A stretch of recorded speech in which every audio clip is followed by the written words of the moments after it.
नमस्कार सर। सत साहेब जी। सर क्या नाम है आपका? राजवीर दास। सर कहाँ के रहने वाले हैं आप? गांव बास, हिसार, हरियाणा। सर संत रामपाल जी महाराज से नाम दीक्षा आपने कब ली? मैंने संत रामपाल जी महाराज से नाम दीक्षा 25 से अप्रैल 2010 को ली जी। सर संत रामपाल जी महाराज से नाम दीक्षा लेने से पहले क्या आप कोई भक्ति साधना भी करते थे? हाँ जी, बहुत ज़्यादा भक्ति साधना मैं करता था। जैसा कि मैं बताना चाहूँगा आपको, हनुमान जियों की साधना सबसे पहले मैंने स्टार्ट की थी। उसके बाद शंकर भगवान की मैं पूजा करता था और एक राजस्थान के देवता हैं जिसको देश देवता के नाम से भी जाना जाता है, पितरजी महाराज के नाम से जाना जाता है। जैसा कि मैं आपको थोड़ा-सा दिखाना चाहूँगा सर जी, जैसा कि मैंने अपने हाथ के ऊपर भी ये देखो ये मैंने बनवा रखा है, जय पितरजी के नाम से। ये सब मैं साधना बहुत ज़्यादा करता था। मैं मतलब कि 17 साल मैंने ये साधना की है और उसके बाद 7 साल तक मैंने पूजा तांत्रिक का ये काम किया है। सर आपने बताया कि आप पहले हिंदू परंपराओं के अनुसार भक्ति साधना करते थे और आपने खुद भी एक झाड़ा फूक करने वाले तांत्रिक के रूप में काम किया। तो इन सब साधनाओं से आपको क्या क्या लाभ हुए? सर कोई लाभ नहीं मिला बल्कि नुकसान बहुत ज़्यादा हुए। मैं वैसे एक किसान परिवार से बिलॉन्ग करता हूँ। मेरे पिताजी के नाम 15 एकड़ ज़मीन है और वो सब होने के बावजूद भी खेती-बाड़ी करते थे और फिर भी ये सब होते हुए भी 21-22 लाख रुपए कर्जा सिर हो गया था। ऊपर से घर में बहुत ज़्यादा आपस में नोक-झोंक रहती थी। ये सब करते-करते बहुत ज़्यादा विनाश की तरफ मैं जा रहा था जी। नशा-पता मैं वैसे कोई करता नहीं था, लेकिन ये जो सिस्टम था, ये मेरे को कुछ समझ में नहीं आ रहा था कि मैं करूँ तो क्या करूँ? और ये सब करते-करते मेरे को लीवर की प्रॉब्लम हो गई, मेरे को किडनी की प्रॉब्लम हो गई, मेरे को हार्ट की प्रॉब्लम हो गई। बहुत सारी बीमारियों ने मेरे को जकड़ लिया और मैं ऐसा था कि कोई भी देवी-देवता मुझे दिखाई देता था, जहाँ 2 ईंट लगी हुई दिखी, वहीं मैं मतलब कि मत्था टेक के उसी को देवता मान लेता था। लगभग 7 ज्योति मैं अपने घर पे जलाता था और मैं आपको बताता हूँ भगत जी, आपको यकीन नहीं होगा, शायद सुनने वाले को भी यकीन ना हो कि मैं जब जोत लगाता था तो कई दफ़ा तो मतलब सरप पे जोत के ऊपर आ जाता था, डोलता था और ऐसे-ऐसे मतलब कि बहुत ज़्यादा मतलब कि साधनाएँ मैं करता था, कठिन-कठिन साधनाएँ करता था और ऐसा था जैसा कि मैंने आज तक ऐसी साधना मैंने कभी सुनी नहीं, देखी नहीं। जो भी मेरे सामने बैठ जाता था उसके मस्तक के अंदर, माथे के अंदर एक टीवी की तरह चलचित्र चलता था और मैं वो उसको देख के बताता था उसकी अगली और पिछली क्या होना है, कैसे, वो सब मैं उसको बताता था और वो नतमस्तक होते थे जी। सर अगर आपकी माने तो आप बहुत बड़े तांत्रिक थे। आप सामने वाले का मस्तिष्क पढ़ लेते थे, लेकिन उसके बावजूद आप खुद बीमारियों से घिरे हुए थे। आपके हार्ट में प्रॉब्लम थी, लीवर और किडनी की आपको प्रॉब्लम थी। तो ऐसा कैसे हो सकता है कि आप एक तरफ इतनी साधनाएं कर रहे हैं, साथ ही साथ आप तांत्रिक भी हैं, आप दूसरे का मस्तिष्क भी पढ़ लेते हैं, लेकिन जब खुद के शरीर की बात होती है, तो आप साधनाओं के कारण खुद के शरीर को ठीक नहीं कर पा रहे थे। तो इन सब के बीच संत रामपाल जी महाराज की जानकारी आपको कैसे मिली? जी भगत जी, बहुत अच्छा क्वेश्चन आपने किया कि मैं संत रामपाल जी महाराज की शरण में आने से पहले ये सब साधनाएँ करता था, लेकिन एक दिन अचानक मेरे साथ ऐसा हुआ कि शंकर भगवान की बहुत बड़ी तस्वीर मैंने अपने रूम में लगा रखी थी। वैसे तो सभी देवी-देवता की तस्वीर थी, लेकिन शंकर भगवान को मैं सबसे बड़ा भगवान मानता था और अचानक मुझे पता नहीं क्या हुआ कि शंकर भगवान की जो तस्वीर थी उसकी तरफ मैंने देखा, तो वो बैठे हैं साधना में। मेरे दिमाग में आया कि ये साधना में जो बैठे हैं तो मैं इनको सबसे बड़ा भगवान मानता हूँ, सुप्रीम गॉड मानता हूँ, लेकिन ये सुप्रीम गॉड नहीं हो सकते क्योंकि ये साधना करते तो इसका मतलब इससे ऊपर कोई न कोई है।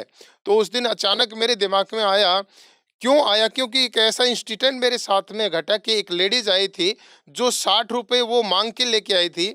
उसने 10 रुपये मेरे वहाँ चढ़ाए थे और 10 रुपये बेचारे के वो भाड़े किराए में कम रहे और मैंने उसका सब देख लिया और दिमाग में आके राजवीर, ये सब अगर तू कर रहा है, अगर ये 5 रुपये उठा के घर के किसी सदस्य ने खा लिए तो उसका क्या हाल होगा? और फिर मैंने उस तस्वीर की तरफ देखा कि यार तू तो गलत कर रहा है। मैं खड़ा होके सबको बोला कि भाई आज के बाद मेरे पास मत आना और आज के बाद मैं ये सब छोड़ रहा हूँ।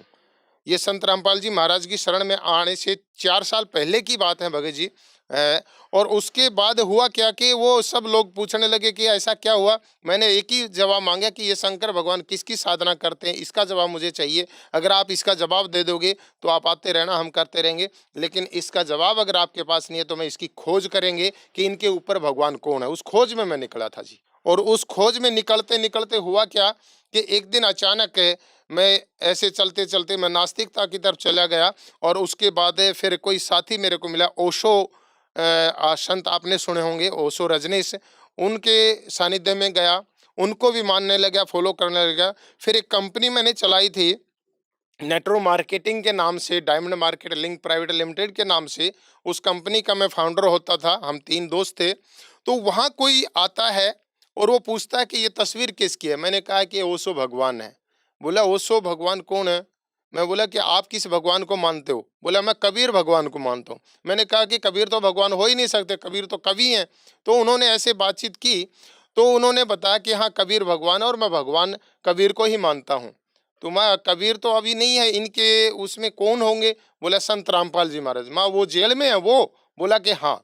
तो मेरे एक अचानक एक झटका लगा कि जेल में हैं। बोला कि जेल में अभी नहीं है, वो आ चुके हैं। 2006 का जो कांड हुआ था उसमें जेल में गए थे संत रामपाल जी महाराज, तो वो आ चुके थे। तो मैंने किसी को जबान दी थी कि भाई अगर तेरे संत रामपाल जी महाराज सच्चे होंगे तो जेल से बाहर आएंगे और मैं भी उनकी शरण में जाऊंगा। तो मेरे को वो बात याद आई, तो मेरे को एकदम अचानक झटका लगा कि हाँ चलो, विचार आया।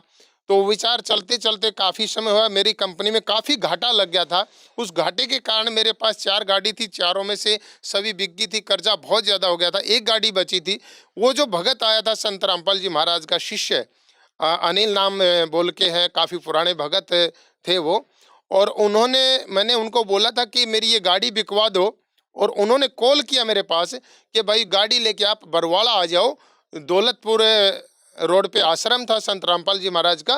तो मैं वहाँ गया, तो वहाँ देखा कि ये तो संत रामपाल जी महाराज का आश्रम। बोला हाँ। तो उस टाइम पे गुरुजी श्रीमद् भगवद गीता में उंगली टेक रख रख के बता रहे थे ज्ञान को। मैंने हिंदू परंपरा के आधार पे, वैसे तो मैं पंडित नहीं हूँ, लेकिन पंडित के लगभग सारे काम टोटके मैं सब कुछ करता था। श्रीमद् भगवद गीता मेरे घर पे होती थी भगत जी, और वो भी मैं मतलब के पढ़ता था। लेकिन जो संत रामपाल जी महाराज ने जो गीता के बारे में ज्ञान बताया, ज्ञान दिया, वो ज्ञान और जो मैं पढ़ता था उसमें बहुत ज़्यादा मैंने मतलब कि समझ मिली। और वो ज्ञान बहुत अलग मेरे को दिखाई दिया कि आज तक मेरे को समझ में नहीं आया। मैंने भी गीता पढ़ी है, लेकिन ये तो संत रामपाल जी महाराज बहुत अलग बता रहे हैं और ये वाकई में निर्मल ज्ञान है। मेरी आंखों से भगत जी अश्रुधारा बहने लगे। मैं 2 दोस्त हम थे, एक दोस्त जो था वो कहने लगा कि आप चलिए। मैं बोला कि भाई मेरे को ये ज्ञान समझने दे, आप चले जाओ यहाँ से। मैंने उस ज्ञान को समझा। अगले दिन फिर सत्संग था, फिर सत्संग सुना। उससे अगले दिन भी सत्संग था, मैं 3 दिन का सत्संग सुना। तो भगत जी मैंने निर्णय लिया कि मैं संत रामपाल जी महाराज का ही शरण ग्रहण करूंगा। लेकिन 4 महीने लगा दिए मैंने वो संत रामपाल जी महाराज की शरण ग्रहण करने में। उन ज्ञान समझ के मैंने उस ज्ञान के आधार पे मैं गया और संत रामपाल जी महाराज से मैंने नाम दीक्षा ले ली भगत जी। सर, आपने बताया कि संत रामपाल जी महाराज से नाम दीक्षा लेने से पहले आपने ये खोज करने की कोशिश की कि शंकर भगवान से ऊपर जो भगवान है, जिसकी शंकर भगवान साधना कर रहे हैं, आप उसका पता करेंगे। और उसके अलावा आपने ये खोज करने की भी कोशिश की कि एक्चुअल में पूर्ण परमात्मा कौन है। इसी बीच संत रामपाल जी महाराज जी का शिष्य आपको आकर बताता है कि पूर्ण भगवान कबीर जी हैं। उसके बाद आप एक खोज करते हैं और आप खोज करने के बाद ये पाते हैं कि सच में कबीर जी ही भगवान हैं। और आप संत रामपाल जी महाराज को पूर्ण संत मानकर उनसे नाम दीक्षा ग्रहण कर लेते हैं। लेकिन जैसे कि संत रामपाल जी महाराज से नाम दीक्षा लेने से पहले आपको काफ़ी शारीरिक प्रॉब्लम्स थी और आपने एक कंपनी बनाई थी जिसमें आपको काफ़ी घाटा भी हुआ था। उसकी 4 गाड़ियां भी बिक गई थी। तो हम आपसे ये जानना चाहते हैं, जैसे कि हम संत रामपाल जी महाराज के लाखों श्रद्धालुओं से मिलते हैं और उनसे सुनते हैं कि संत रामपाल जी से जुड़ने के बाद उनको आर्थिक, शारीरिक, मानसिक हर तरह से अनेकों लाभ प्राप्त होते हैं। तो क्या इस तरह के एक्सपीरियंस आपकी लाइफ में भी हुए? क्या संत रामपाल जी से नाम दीक्षा लेने के बाद आपको भी कोई फायदे संत रामपाल जी की नाम दीक्षा से हुए? जी सर, बिल्कुल मैं आपको बताना चाहूँगा। सबसे पहले तो मैं आध्यात्मिक लाभ के बारे में आपको बताना चाहूँगा। जैसा कि आपने अभी मेरे को याद दिलाया, मैंने बताया था कि मैं एक खोज में निकला था कि शंकर भगवान से भी कोई ऊपर भगवान है। मैंने उस खोज में पाया कि शंकर भगवान से ऊपर एक भगवान नहीं, 2 नहीं 3 भगवान शंकर भगवान से ऊपर हैं। और वो संत रामपाल जी महाराज ने वो तीनों भगवानों को कंप्लीट छंद-छंद करके उनके भेद को कंप्लीट बताया और उस आध्यात्मिक रास्ता मेरे को मिला। सबसे पहला लाभ तो मुझे ये हुआ जी। उसके बाद बात करूँ कि आर्थिक लाभ की, आर्थिक लाभ है, बहुत सारे आर्थिक लाभ हैं भगत जी। और आज मैं अगर बताऊँ तो आर्थिक लाभ के आधार पे मेरा जो कर्जा था, जो कंपनी के आधार पे जो था, जो केस वगैरह जो मेरे ऊपर चले हुए थे, वो सब कंप्लीट निपटारा हुआ। और आर्थिक तो रूप से भी मुझे बहुत सारे लाभ हुए। अब बात करूँ शारीरिक लाभ की, जितने भी मेरे को किडनी की प्रॉब्लम थी, मेरे को लीवर की प्रॉब्लम थी, मेरे को मानसिक प्रॉब्लम से मैं बहुत ज़्यादा पीड़ित था, वो सब लाभ मुझे संत रामपाल जी महाराज के सानिध्य में आने के तुरंत 1 से 2 हफ्ते के बाद ही मिलना स्टार्ट हुए। लेकिन विरोध बहुत ज़्यादा मैंने सहन किया, क्योंकि मेरे घर में भी बहुत सारा विरोध हुआ। घर वालों ने काफ़ी विरोध किया कि यही आपको संत मिले थे, कोई और ले लेते किसी का नाम। आसाराम का नाम लिया गया, भाई आसाराम का नाम ले लेते, राम रहीम का ले लेता, या फिर राधा स्वामी का ले लेता। हमारे रिश्तेदारी में काफ़ी लोगों ने राधा स्वामी का नाम लिया हुआ है। तो ऐसे ऐसे करके मुझे बहुत ज़्यादा दिक्कतें दी। और भगत जी से उसमें चलते सर मेरा क्या हुआ, 3 महीने के अंदर अंदर मेरा नाम खंडित करवा दिया गया और मुझे उन सभी प्रेत आत्माओं ने दोबारा से फिर घेर लिया और मैं एक मरण वाली सैया पर चला गया था। क्योंकि परमात्मा बताते हैं कि जब नाम खंड हो जाता है तो परमात्मा का जो पंजा है वो सिर से हट जाता है, काल के पंजे में हम आ जाते हैं। और मैं लास्ट स्टेज पे था, तब मेरी सिस्टर आके मुझे बोलती है कि भाई तू अपना कुछ मेरे को फ़ोटो वगैरह दे दे, मैं ताकि आपको फ़ोटो दिखा के कहीं आपसे कि कुछ झाड़ फूँक करवाऊँ, पूजा वगैरह निकलवाऊँ।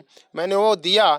1 हफ्ते बाद मेरी सिस्टर आती है, तो वो एक 2010 से पहले का जो मेरा पूरा कंप्लीट बचपन से लेके 2010 तक का जितना भी मेरा निवृत्तांत था उसमें लिखा हुआ था। और लास्ट में लिखा था कि इसकी मौत होगी दिवाली से 1 दिन पहले या 1 दिन बाद में। वो सब लिखा हुआ था। वो देख के मैं भी समझ गया कि हाँ, मौत तो निश्चित है। लेकिन वो कहते हैं ना कि मारने वाले से बचाने वाला तकड़ा होता है। और वो परमात्मा का जिसके ऊपर मतलब कि पंजा है, उसको कोई मार नहीं सकता। लेकिन वो सब होते-होते जो जिसने मेरे को संत रामपाल जी महाराज जियों का रास्ता बताया था, वो आ जाते हैं और वो आके मेरे को मिलने के लिए आए थे।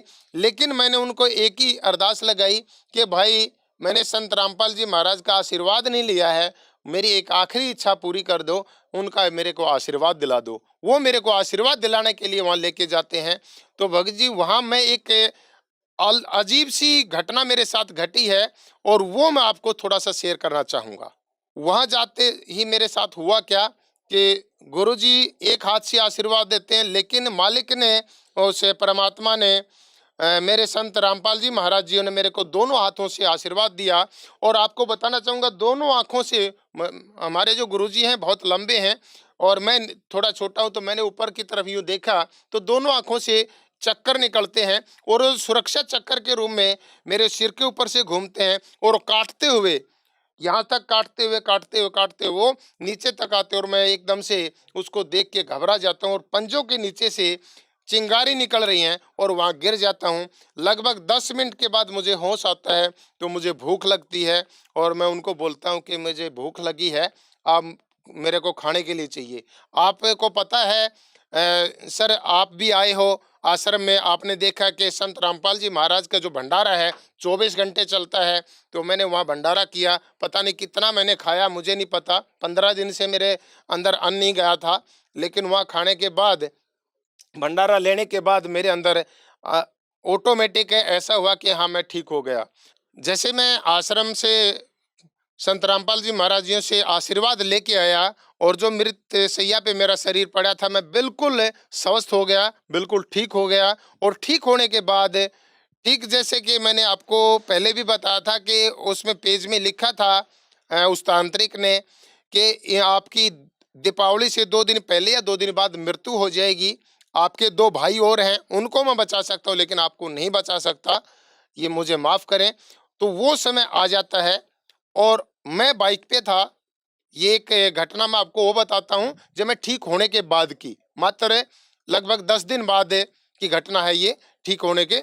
और जैसे ही मैं बाइक पे था और बाइक जैसे आगे चल रहा था, पीछे से गाड़ी आई, गाड़ी ने क्रॉस किया, तो उस साइड से ट्रक आ रहा है और गाड़ी आगे से यूँ क्रॉसिंग कर रही है। तो मैंने देखा कि गाड़ी के अंदर बाइक लगेगी और टक्कर होगी। तो मेरे दिमाग ने काम किया कि मैं फुटपाथ से दूसरी साइड में बाइक को निकाल दिया। उधर से ट्रक आया, बाइक ट्रक के नीचे गई और वहाँ कहते हैं ना कि परमात्मा को किसने देखा? मैंने देखा परमात्मा को। इस दास ने, इस कुत्ते ने देखा उस परमपिता परमात्मा को। जैसे ही वो बाइक उसके नीचे गई और मैं इधर से गिरा, ये मेरा लगा हेलमेट पहन रखा था वो कंप्लीट चूर-चूर हुआ, इधर से थोड़ी-सी खरोंच आई और परमात्मा ने ये दोनों बाजू पकड़ के मेरे को यूँ उठा दिया और बोले कि बेटा आप भक्ति करो और आगे आपका जीवन नहीं था, ये एक्सटेंड किया। इतनी आवाज़ मुझे आई और जो बंदे मेरे पीछे बैठे थे वो बाद में उठे, मैंने पहले उठ उस परमात्मा ने उठा दिया। इस घटना को देख के शायद सुनने वालों को बड़ा अजीब लगे, मतलब कि उनको ना जचे, लेकिन ये मेरे साथ घटना घटी और परमात्मा को उस वक्त मैंने साक्षात उस परम पिता परमात्मा कबीर भगवान के दर्शन मुझे हुए। संत रामपाल जी महाराज और कबीर भगवान दोनों एक बार बस झलक मेरे को दिखाई दी और जैसे बाजू आज भी मतलब कि मेरे को महसूस होता कि जैसे मेरी बाजू यूं पकड़ रखी हो। अब एक लाभ और मैं आपसे बताना चाहूँगा, शेयर करना चाहूँगा। एक छोटी सी घटना हो गई थी कि भाई का और ऐसे झगड़ा हुआ था और उस झगड़े में एक व्यक्ति की डेथ हो जाती है और उस डेथ में भाई के 2 दोस्त और एक मैं, हम 4 बंदे जेल चले जाते हैं। और जेल में जाने के बाद वहाँ का जो अगर मैं बताऊँ आपको, क्योंकि मैं संत रामपाल जी महाराज का शिष्य तो था ही, वहीं संध्या आरती रामायणी जो होती हैं, संत रामपाल जी महाराज 3 टाइम का जो नित्य कर्म बताते हैं वो हम सब करते थे दोनों भाई। और वहाँ जो बरवाड़ा कांड हुआ था उससे ठीक 4.25 महीने पहले हम अंदर गए थे। वहाँ का जो सिस्टम अगर मैं आपको बताऊँ कि मैं पढ़ा लिखा ज़्यादा नहीं हूँ, 10वीं तक मैं पढ़ा हूँ और इतना ज़्यादा पढ़ा लिखा ना होने के बावजूद भी वहाँ परमात्मा ने ऐसा माहौल क्रिएट किया। मेरे को मास्टर जी के नाम से वहाँ सब जानते थे और मेरे को ये मानते थे कि ये तो जेलर का कोई जानकार है, पता नहीं क्या परमात्मा ने लीला की।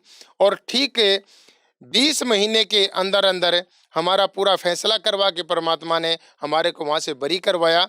और इसके बीच का छोटा सा मैं वृत्तांत एक बताना चाहूँगा आपको, आपसे शेयर करना चाहूँगा। आप सबको भी पता होगा कि जज को चेंज करवाना अगर है तो कोई एप्लीकेशन लिखनी पड़ेगी और एप्लीकेशन लिखने के बाद ही जज आपका चेंज हो सकता है। लेकिन जो जज आप मांगते हैं वो जज आपको नहीं मिलेगा, ऐसा नहीं होता। लेकिन हमारे साथ ऐसा हुआ। ना ही तो हमने एप्लीकेशन दी, सिर्फ संत रामपाल जी महाराज को मन ही मन में एक प्रार्थना लगाई थी कि परमात्मा हमारा जज चेंज होना चाहिए और इस जज की बजाय ये जज हमारा होना चाहिए। और वो जज भी चेंज हुआ 1 हफ्ते के अंदर अंदर और जो जज हम चाहते थे वही जज हमें मिला और उसी जज के आधार मतलब के हाथों से हमारा केस का निपटारा हुआ। हमारे जो मतलब कि खेत में जो फसल नहीं होती थी वो फसल अच्छी होने लगी और जो कर्जा था वो धीरे धीरे उतरने लगा। और एक बार की छोटी सी घटना मैं आपसे शेयर करना चाहूँगा। मैं मतलब कि पैसे के लिए बड़ा मतलब कि परेशान था कि मुझे 10-12 हज़ार रुपये कहीं न कहीं से मिल जाए, अरेंज हो जाएँ, लेकिन हो नहीं रहे थे। अचानक अगले दिन मेरे पास फ़ोन आता है डाकघर से, बोला जी आपकी एक रजिस्ट्री आई है।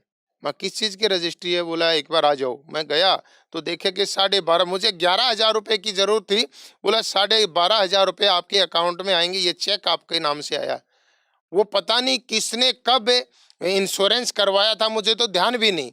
उस इंश्योरेंस का पैसा ना भरने के कारण वो 12,500 रुपये भरे थे, किसने भरे थे मुझे तो वो भी ध्यान नहीं, मैंने भरे भी नहीं। उस 12,500 रुपये का चेक मेरे पास आया और मैंने अकाउंट में लगाया। मैं सोच रहा था कि चेक झूठा होगा या किसी ने वैसे फ्रॉड किया होगा। मैंने लगाया तो तीसरे दिन मेरे अकाउंट में पैसा आ गया। ये मतलब कि एक घटना मेरे साथ में ऐसी घटी आर्थिक लाभ के बारे में अगर मैं बताऊँ तो जी। सर, आपने बताया कि संत रामपाल जी से नाम दीक्षा लेने के बाद आपको अनेकों लाभ हुए आपके जीवन में परिवर्तन हो गया, ड्रास्टिक चेंज हुआ। आपका जो शरीर था वो बिल्कुल ठीक हो गया। आपको आर्थिक लाभ भी हुए। संत रामपाल जी महाराज ने आपको साक्षात दर्शन दिए, जो कि काफ़ी इंटरेस्टिंग बात है, और जीवन दान दिया। तो इतनी सारी घटनाएं होने के बाद जो श्रद्धालु आज आपको सुन रहे हैं, देख रहे हैं, आप उन्हें क्या संदेश देना चाहेंगे?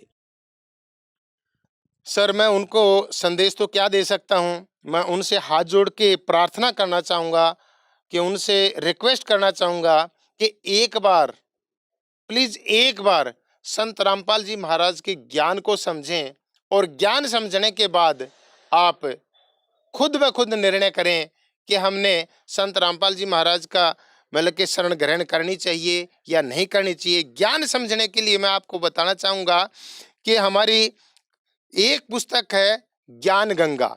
ज़्यादा नहीं कहूँगा, वैसे तो पचासों पुस्तक हैं हमारी, लेकिन एक ज्ञान गंगा पुस्तक कम से कम उसको जरूर पढ़िए, और एक बार नहीं, 2 बार नहीं, 3 बार उसको पढ़िए। क्यों? क्योंकि एक बार में आपको क्लियरिटी नहीं होगी, 2 बार में थोड़ा क्लियर होगा, तीसरी बार में कंप्लीट क्लियर होगा, और आप निर्णय कर पाएंगे कि हाँ, वाकई में असली जो ज्ञान है वो कौन सा है। और उसके बाद आप संत रामपाल जी महाराज के ज्ञान को समझ के उनकी शरण ग्रहण करिए और अपना लाभ उठाइए। आर्थिक लाभ भी मिलेंगे, शारीरिक लाभ भी मिलेंगे, और जीवन मरण का जो लाभ है वो तो आपको खुद ब खुद पता चल ही जाएगा, आप ज्ञान गंगा जब पढ़ेंगे तब। सर, संत रामपाल जी महाराज की शरण कैसे ग्रहण कर सकते हैं?